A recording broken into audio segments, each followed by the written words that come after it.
현재 코스피 지수는 낙폭을 조금씩 좀 줄여가고 있는데 또 눈에 띄는 점이 거래소에서 하락 종목이 상승 종목의 2배 이상이 됩니다. 이렇게 지수가 어떻게 해서 낙폭을 좀 줄이나 봤더니 삼성전자가 고점을 좀 높여가고 있는데요. 현재 삼성전자 3% 가까이 오르면서 좀 지수에 큰 영향력을 미치고 있습니다. 이런 가운데서 내일장으로 조금 더 빠르게 시선을 옮겨보겠습니다. 내일장 미리 보기고요. 오늘 함께 해주실 분은 한양증권 김지형 투자전략팀장입니다. 안녕하세요. 네, 안녕하십니까. 네, 최근에 우리 증시 이제 환율 그리고 국제 유가 이 굵직굵직한 이 두 가지 지표에 따라서 종목별 희비가 좀 엇갈리는 것 같은데요. 내일 국내 증시 변수는 어떤 부분이 있을까요? 네, 일단 그 이제 미국 경기 회복세는 좀 강화가 된 부분이 좀 긍정적인 포인트로 보고 있는데요. 베이지북에서 이제 미국 경기 이제 긍정적인 경기 판단이 있었고요. 그리고 이제 12월 고용지표 이제 비농업 취업자 수가 이제 32만 건으로 서프라이즈를 기록을 했죠. 다음 주 이제 FOMC 회의가 있는데 그 성명서에서 상당 기간이라는 문구가 좀 수정 전망이 높아질 정도로 미국 경기는 좀 탄력적인 경기 회복세를 보이고 있습니다. 반면에 이제 엔화 대비 좀 워낙 강세를 보이고 있고요. 국제유가에 대한 좀 불안 심리는 여전하다라고 보고 있습니다. 이제 국제유가가 좀 하락 흐름을 보이고 있는데 이제 국내 펀더멘털에는 분명 우호적인 것에도 불구하고 좀 단기적으로는 이제 글로벌 경기 둔화에 대한 우려를 좀 반영할 수 있는 시점이고요.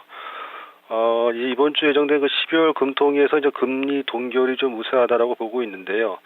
이에 따라서 이제 원화 약세에 대한 기대감은 좀 다소 약화될 수가 있겠고요. 반대로 일본 같은 경우에는 그 주말 예정된 중요한 선거에서 아베 정권의 재신임이 이제 유력해지면서 이제 엔저 기대감이 좀 강화될 수 있는 소지가 있다라고 보고 있습니다. 이제 유가 하락하고 엔화 대비 원화 강세가 좀 일본과 좀 경합도가 높은 수출주의 가격 회복력을 좀 떨어뜨릴 수 있는 요인으로 볼 수가 있겠습니다. 네. 주 후반에 있는 굵직굵직한 이벤트들에 좀 주목을 해주셨는데요. 그러면은 해외 변수로는 어떤 부분이 있을까요? 일단 중국 이제 경제 공작 회의가 열리고 있죠. 이제 이번 회에서 2015년 내년도 이제 GDP 성장률 목표치하고 전반적인 좀 경제 정책에 대한 방향성이 논의될 것으로 보고 있는데 최종 결과는 이제 내년 3월에 개최되는 전인대에서 발표될 예정입니다. 일단 그 이번 회의 그 주된 관전 포인트가 이제 앞서 말씀드린 2015년도 GDP 성장률 목표치가 될 텐데 내년 시장 성장률 전망치는 목표치는 올해 한 7.5%보다 낮은 7% 초반 수준으로 이제 하향 조정될 것으로 예상을 해볼 수가 있겠습니다.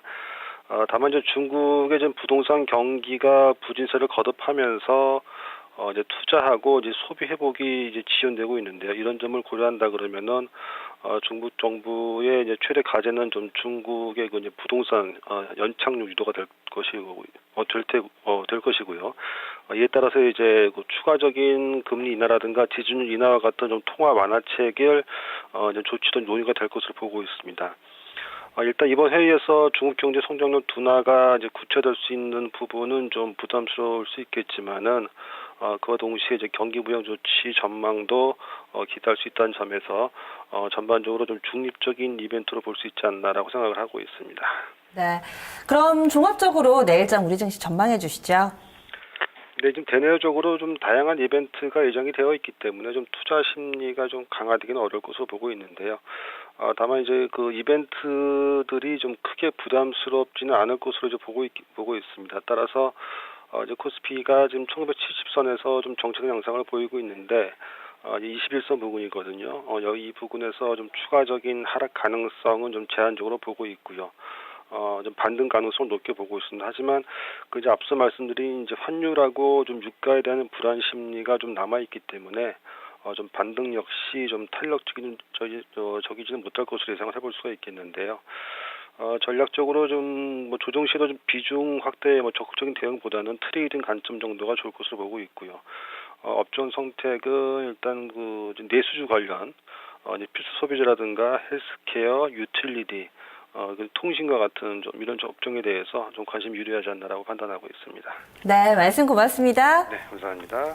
여전히 국내 증시에서는 이 해외 여러 가지 이벤트에 따른 환율의 영향력을 변수로 봤고요. 그리고 중국에서는 오는 12일까지 경제공작 회의가 진행됩니다. 여기에서 나오는 정책들 해외 변수로 꼽아봤습니다. 얘기 나눈 동안에 우리 증시가 동시효과 구간 진입했습니다. 2시 50분 21초 현재 지나가고 있는 모습이고요. 예상 체결 지수 좀 간략하게 살펴보면은 코스피 지수는 1975포인트 부근에서 현재 호가가 나오고 있습니다. 코스닥 지수 보시면은 엿새 만에 하락 흐름 좀 그대로 유지가 될 것으로 예상되는데요.